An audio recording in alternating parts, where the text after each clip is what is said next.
And this is the part that producers really don't understand. So I'll say this as plainly as possible. If your beats by themselves are not being publicly performed, they are not generating performance royalties.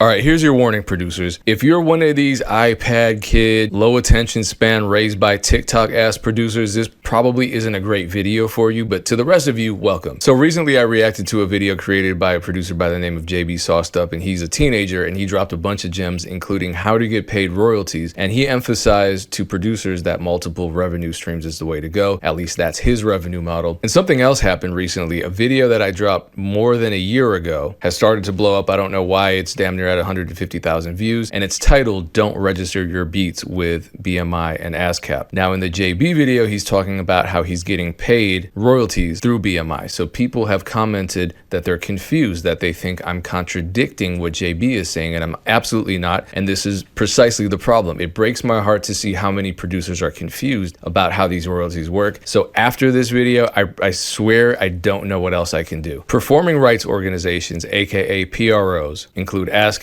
BMI, CSAC, SOCAN, PRS. Each country has their own. In the United States, because we're super capitalist, we have multiple PROs. And in case you're confused, songbirdconnect.com has a list of every performing rights organization throughout the planet. Now, performing rights organizations collect and pay out one specific royalty: performance royalties. They don't handle copywriting. You're not registering a copyright through them. They don't handle mechanical royalties like other people seem to believe. They collect and pay out performance royalties. And in order to get paid these royalties, you need to be affiliated with one of these PROs. And here's something that's super confusing for a lot of people. The underlying composition is split up into two parts. This is actually a video uploaded by BMI, officially by BMI. And as you can see, I'm going to pause it here. As you can see, this is BMI walking you through the title registration process. So the process of registering a song with a PRO. The title is "I Beat to My Own Drum." Okay, BMI thinks they're funny. Now in this scenario, the person registering the song is called Johnny Rockstar Music. He wrote the song. He owns the song 100%. There are no collaborators. He's not a rapper that used a producer's beat. He did everything himself. He owns it all, no splits with other people. Now what BMI is doing is registering ownership of the underlying composition copyright. Remember, each song, each piece of recorded music involves two separate, completely distinct copyrights. One is the sound recording, aka the master. The other is the underlying composition, and this is the underlying composition. We're not talking about the master today. The sound recording, it has nothing to do with what PROs do. Again, PROs collect performance royalties. That's what they do. So if you're self-published, which you probably are, as in you're not signed to a publishing deal of any kind with a company, you are your own publisher. Before I even knew what a PRO was or what they did, I signed up for one. I signed up for ASCAP because some rappers I was working with told me I should, and I did. And I signed up as a songwriter. So here you can see for this song, you have both a songwriter here and a publisher. I had to sign up as a publisher as well. So I signed up as a writer under my government name, and I signed up under a publisher as just a name that I came up with on the spot. The reason is because back in the day, you needed publishers because they were printing sheet music. This was before recorded music. There was no Song Trust. There was no Beatstars publishing back then either. So when recorded music became a thing and that was being released, you needed publishers to manage your intellectual property and collect your royalties. You know, there was no streaming people. There was no CD baby. People just, they couldn't do this on their own. And so publishers had a lot of power. Record labels had a lot of power. That's why record labels deal with ownership and exploitation of the sound recording copyright, while publishers deal with ownership and exploitation of a portion of the underlying composition. As a producer, you need both. If you make music, you need to be a publisher and a writer. I know with BMI's system, according to BMI, you can sign up as a writer for free and they'll collect as a publisher too. And that's unique to BMI. I don't believe other PROs operate like that. Quick shout out. I want to shout out all of my patrons. I don't know why you haven't joined yet. Doesn't matter what tier you buy into, you have access to the private Discord. We are collaborating on beats all the time. One of the beats has been selling on Beatstars, and this is a brand new community, so it's really small. So it's not like it's flooded with collabs and we're sharing samples. Anytime I make a sample that I think is dope, I'm going to upload it there. Working on a brand new sample pack and drum kit. It's a multi-kit. It's going to have one-shots, drum loops, compositions, everything. And if you're a member of one of the 2 higher tiers of my Patreon, you're going to get that for free when it drops. And you're going to get every solo kit that I create for free anytime it drops. Patreon.com/DJPayne1. The link is also below. Click on that. I'll see you in the Discord. Let's collab. So let's go deeper. Let's go back to this chart. Again, we're not focusing on this side. We're focusing on the composition side. And as you can see, performance royalties. This is specifically what we're talking about because PROs collect and pay these royalties. This is the only thing they do. The ownership is split between a writer share and a publisher share. If you're self-published, you're both. Now, if you are signed to a publishing admin or a co-pub deal, then they will collect your publisher's share of the performance royalties, and you'll still retain this all yourself. You'll collect that yourself, but they'll collect this and take a percentage of that. But you still need to be affiliated with a PRO, at least as a writer. So here's you as a writer, and then here's like let's say you're signed up to Beatstars Publishing because Beatstars Publishing made this chart. They're collecting your publisher's share and then taking 15% admin fee.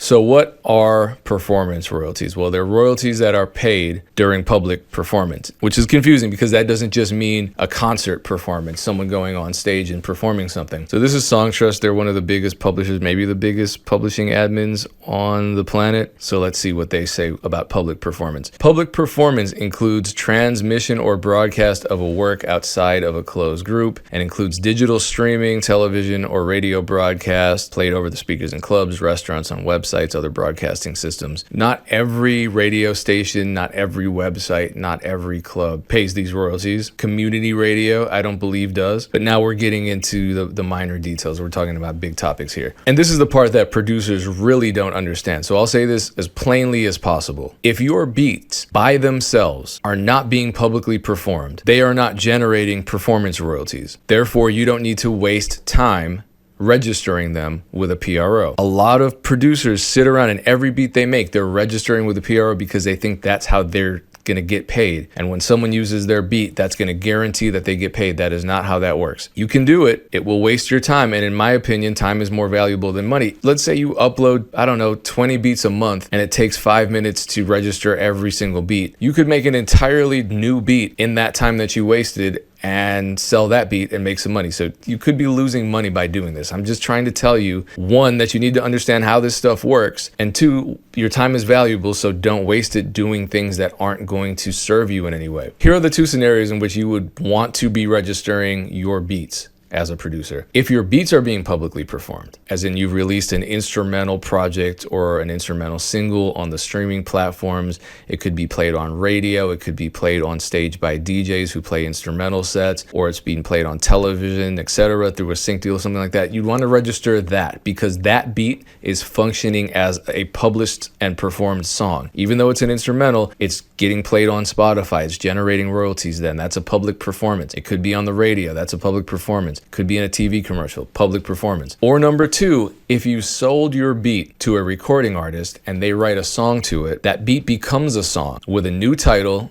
under an entirely different artist name, released by an entity other than you as the producer, and then that song will be published to the streaming platforms, played on radio, television, etc. It's generating royalties, but you need to register that title as the song, not as the beat. If the name of your beat is Super Dope Beat 0075.flp, you're not going to register that. You're going to register what the song is called when it was published to these streaming platforms. So if Drake bought that beat from you and he named the song 2 a.m. in Marrakesh or whatever, you would register the song under Drake's title, released by Drake, his label, all of that. You wouldn't register the beat because the beat's not being published. The song got published. The beat's not generating royalties. The song is generating royalties. If your beat is just sitting on your Beatstars account because you're trying to lease it or sell it, it's not generating performance royalties. No, I'm sorry, Beatstars does not pay royalties every time someone plays your beat on their platform. That wouldn't make any type of sense. They are an online retail platform. When someone listens to your beats, that's a preview. They're not streaming it for fun. They're listening to it so that they can potentially purchase it. So something else is important too, because a lot of people think that with these PROs, you're uploading a song to the PRO and they're tracking down whenever that song appears somewhere, and you don't even upload the song. It's all metadata. So a PRO is not tracking down who used your beat. A lot of producers think, well, if I register my beat, then BMI or ASCAP or whoever I'm affiliated with will track down the people who stole my beat and make sure I get paid for it. They're there to collect metadata. So as you can see here, metadata includes includes the title of the song, the alternate title, the language of the song, the duration of the song, and most importantly, who owns equity in the underlying composition copyright of that song so that they can get paid accordingly. Content ID tracks down who is using your beats. Beatstars Beat ID can find people who are using your beats, and then you can track them down and see if they've actually licensed them or not. This has nothing to do with what PROs do. So again, you can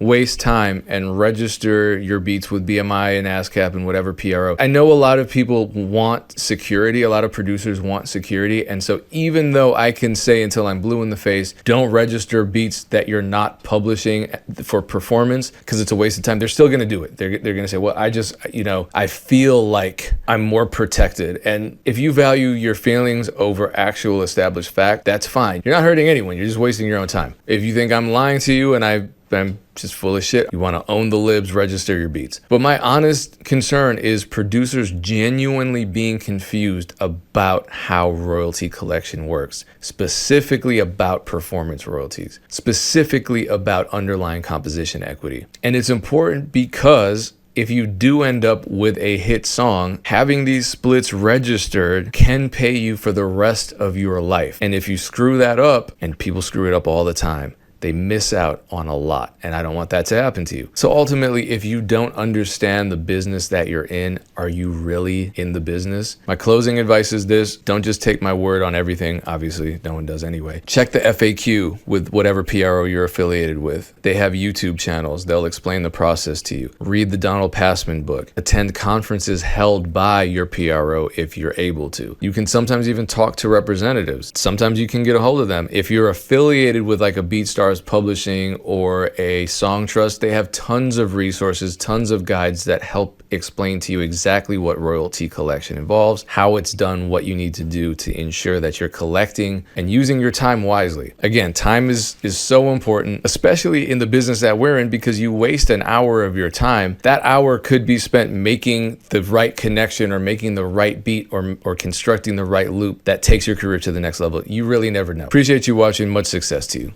Peace.